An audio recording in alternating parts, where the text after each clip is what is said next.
So I'm fleeing the city today. Hi, my name is Katie. I just moved to New Zealand on a working holiday visa and I'm figuring it out as I go. But I had intended on staying in Christchurch for maybe the next 4 or 5 days. And unfortunately, there's a music festival in town and there's no accommodation available. Like literally no hostels have any rooms. All the rooms are like $300.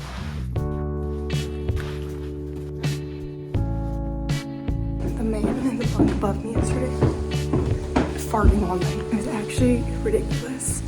Good morning. I'm fleeing the city today. Hi, my name is Katie. I just moved to New Zealand on a working holiday visa and I'm figuring it out as I go. But I had intended on staying in Christchurch for maybe the next 4 or 5 days. And unfortunately, there's a music festival in town. I didn't book my accommodation, so I went to extend for a few days. They were like, oof, tough luck, everything's sold out. And then I checked the hostels around. Everything is indeed sold out. So I had like a day's notice to plan out the rest of my life. I'm taking the intercity bus up to Picton today. So not only am I fleeing the city, I am literally driving 5 hours away. I'm like, get me as far away from this EDM festival as possible, thank you. But because I'm gonna be on a bus for 5 hours, I figured I would get a walk-in, and the weather is absolutely lovely. Yesterday was the first like L hostel dorm I've been in a minute because like so far it's been pretty good. The man above me, he's on the top bunk too, was farting all night. And I was like, Jesus Christ. So that was tough. And then the guy next to me was snoring so loud, like before I was even trying to sleep. So I used to be really type A. Like I literally have from past travel trips and travels, spreadsheets on spreadsheets, PowerPoints, exact times where we have to be places, the entire hotels and accommodations booked out weeks before I was even there. And I don't know, I think backpacking does really change a little bit, like your perspective on how to travel. Or at least my perspective has changed a lot on how to travel because there are so many uncertainties and you do kind of have to lean into them. Was I a little stressed out that I couldn't stay in Christchurch? Yeah, because it did affect my bank account appointment and everything like that, but I know it's going to work out in the end. I have 3 months to do this bank account thing, so I have time, and I'm like obviously very grateful I have the opportunity to take time because I have a year here and I am trying to take it slow with travel.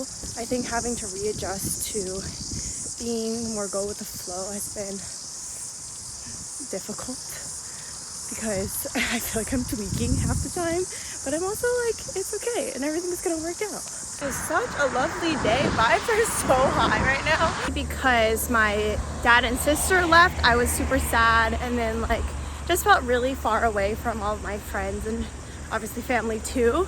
So I was kind of depressed for a few days there, but I don't know, feeling great today.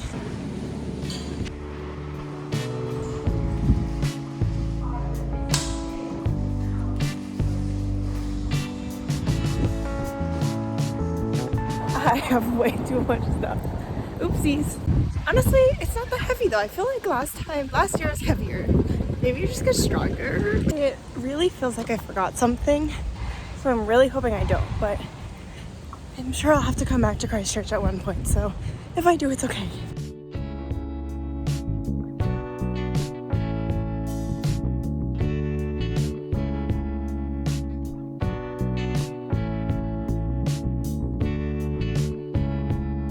It's been about 3 hours, so 5 more to go. No, not true. 5, 6 o'clock. 2.5 to go, maybe? But we have half-hour stop here. It does smell quite fishy. These mountains are like so fake looking, I don't know. I have 30 minutes to kill here. The water is so light blue, it's really cool. 3 hours left, which is not bad. It's pretty easy ride, it's very pretty.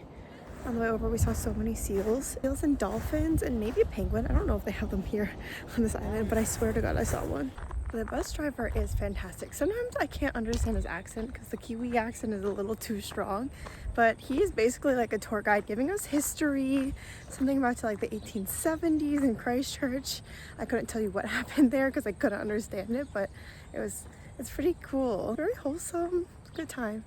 He was saying, I was eavesdropping to the couple in front of me because I'm like second row back, that he drives 14-hour days twice in a row, and then every 5 hours he needs a half-hour break, which is why we're stopped here for half an hour. But 14-hour days is crazy because these are not like easy roads to drive either. They're so windy and you have to go up and down hills.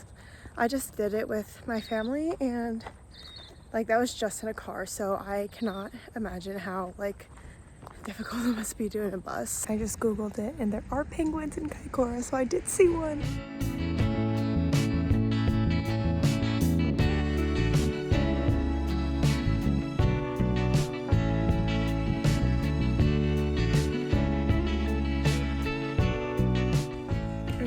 Checking out for the night. Got to the hostel, took a shower. It's lovely, so I extended for another 2 nights. I'm in a hostel room with lovely girls. I think it is Christchurch. Like I was talking about it with another person I met in that hostel. It's kind of hard to make friends in that one specific hostel, but everyone else is so friendly elsewhere. Like in this hostel, I've just been chatting it up and getting a lot of recommendations of things where like places to look for jobs and stuff like that. So very lovely. Excited to see my friend in 2 days and I guess hang out here tomorrow. Okay, good night.